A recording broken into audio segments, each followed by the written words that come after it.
ഞാൻ വല്ലാണ്ട് മടിച്ച് ചെയ്തൊരു ക്രാഫ്റ്റാണിത്. അത് ഇതുപോലെ കട്ട് ചെയ്തെടുക്കുക.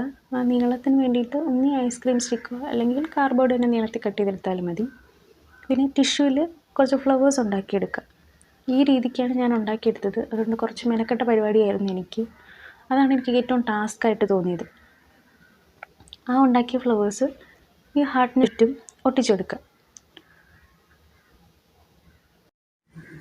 അതെല്ലാം ഒട്ടിച്ചെടുക്കുമ്പം ഈ ഒരു രീതിക്ക് കിട്ടും. ഇതൊന്ന് വൃത്തിയാക്കാൻ വേണ്ടിയിട്ട് കട്ട് ചെയ്ത് ഷേപ്പ് ചെയ്തെടുത്താൽ മതി. എന്നിട്ട് നമുക്ക് അവസാനം പെയിൻ്റ് അടിച്ചു കൊടുക്കാം. അല്ലാന്നുണ്ടെങ്കിൽ വേറൊരു മെത്തേഡ് എന്ന് പറയുമ്പോഴത്തേക്കും ടിഷ്യൂവിൽ ആദ്യമേ പെയിൻ്റ് അടിച്ചതിന് ശേഷം അത് കട്ട് ചെയ്ത് ഫ്ലവറാക്കി ഇതിലൊട്ടിക്കാം. അങ്ങനെയും ചെയ്യാം, ഇതേ രീതിയിലും ചെയ്യാം.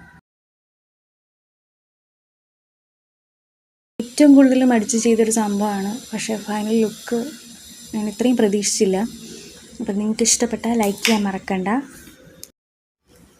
അപ്പോൾ ഇങ്ങനത്തെ വീഡിയോ ഇനിയും വേണമെന്നുണ്ടെങ്കിൽ ചാനൽ സബ്സ്ക്രൈബ് ചെയ്യുക. അപ്പോൾ അടുത്ത വീഡിയോ ആയിട്ട് കാണാം. ബൈ.